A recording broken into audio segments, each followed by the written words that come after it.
poniendo el foco en estas fuertes caídas en el Nasdaq, también en las previsiones de cara a este 2026, y vamos a hacerlo con Kate Mead, vicepresidenta, directora y estrategia de inversión de AB, AllianceBernstein. Hi, Kate, thanks for being with us in Negocios TV. It's a pleasure.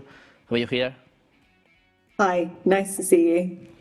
Kate, I would like to ask you about the opportunities of quality as a style in Europe. Are you seeing many opportunities as quality growth investor? Yes, definitely. We are really excited about the opportunities that we're seeing for quality growth investors. And that is despite the recent underperformance of quality as a style in Europe. So in 2025, to set the scene, value stocks outperformed both quality and growth stocks by approximately 15%. So this led to a significant de-rating in many quality names despite strong fundamentals. And so this has resulted in relative valuations being at multi-year lows. And that's creating numerous attractive entry points for investors. Now, here we think of quality growth companies as characterized by high and consistent profitability, durable competitive advantages, robust balance sheets, resilient business models, and having strong governance.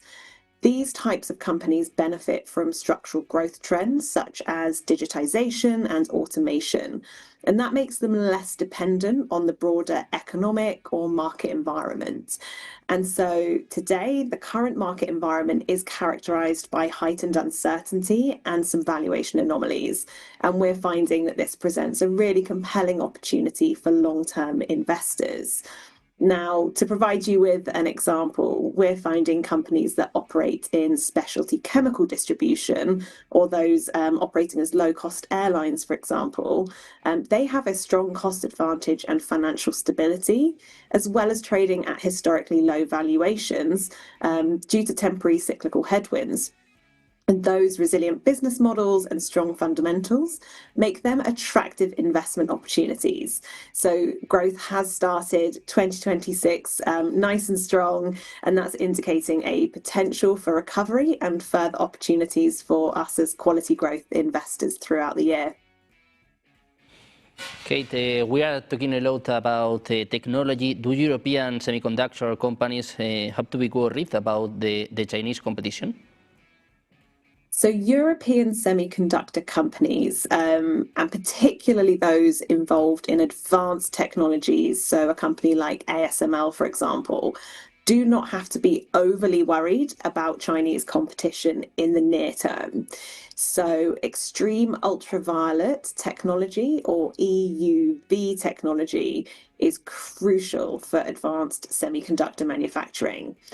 It is arguably one of the most complex technologies on Earth. So replicating that and the entire supply ecosystem that a company like ASML has, where they own or part own many of the key suppliers, they also have decades worth of experience in high volume manufacturing. And these represent really significant barriers to entry.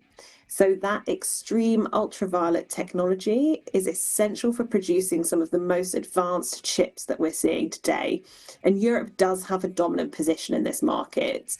And we are seeing some Chinese companies make progress across semiconductor manufacturing, but they're still many years away from being competitive in that high volume manufacturing for that EUV technology. The complexity, sophistication of that technology, combined with those characteristics of a company like ASML that we spoke about, so that experience, their control over the supply chain, that provides a really significant competitive advantage, and that's difficult for new entrants to replicate. But we should not be resting on our laurels. Chinese companies are catching up, and in some cases even overtaking Western players in many areas of semiconductor manufacturing.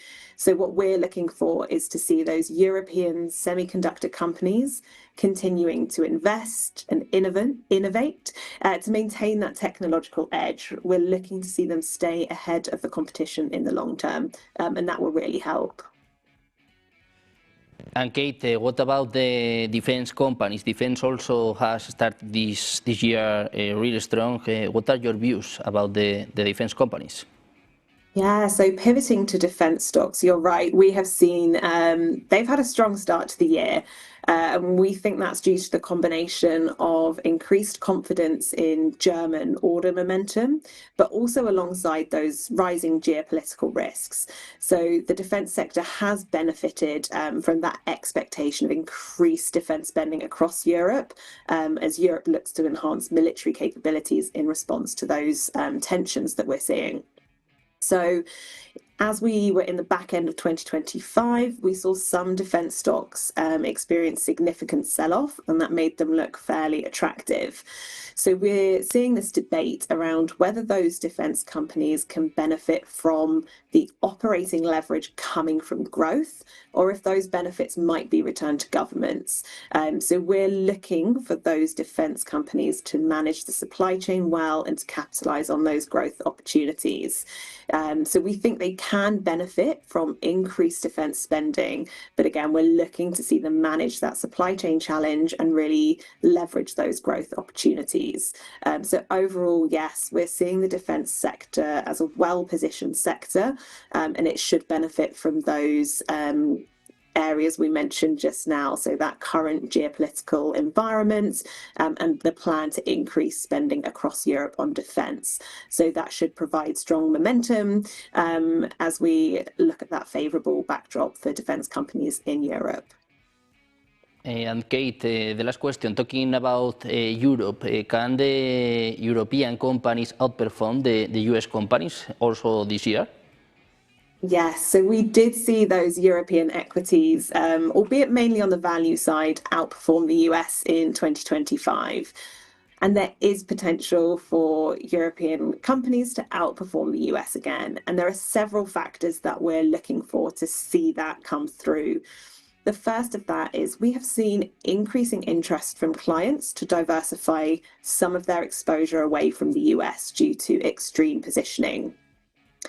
But also the valuation discount in the European companies and equities that we're seeing compared to the US is also helping to make the region look more attractive. So if we look at European value, the biggest sector in that benchmark is financials, and they were buoyed by a steep yield curve, which boosted their profitability when it comes to lending activity.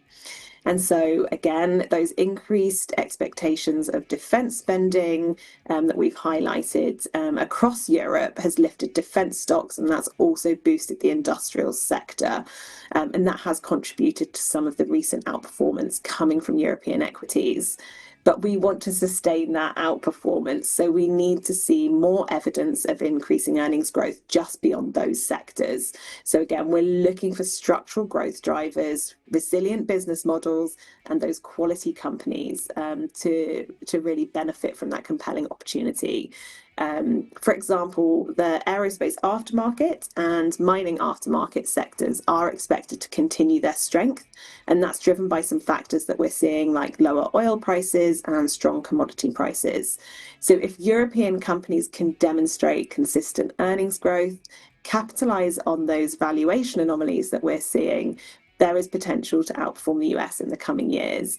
So that's the combination of attractive valuations, structural growth drivers, and interest in diversifying away from the US. And that's a really attractive backdrop. So for us, investors should be focusing on long-term earnings and cash flows. Over time, these are the clearest drivers of equity returns over extended periods. So this is where it comes back to those high-quality companies we touched on at the start. Those structural growth drivers, high-quality companies should provide the best visibility into long-term earnings trajectory. On the European equities, Kate, thanks for being with us. It's a pleasure to have you here. Thank you so much. Thanks. Good afternoon. Thank you.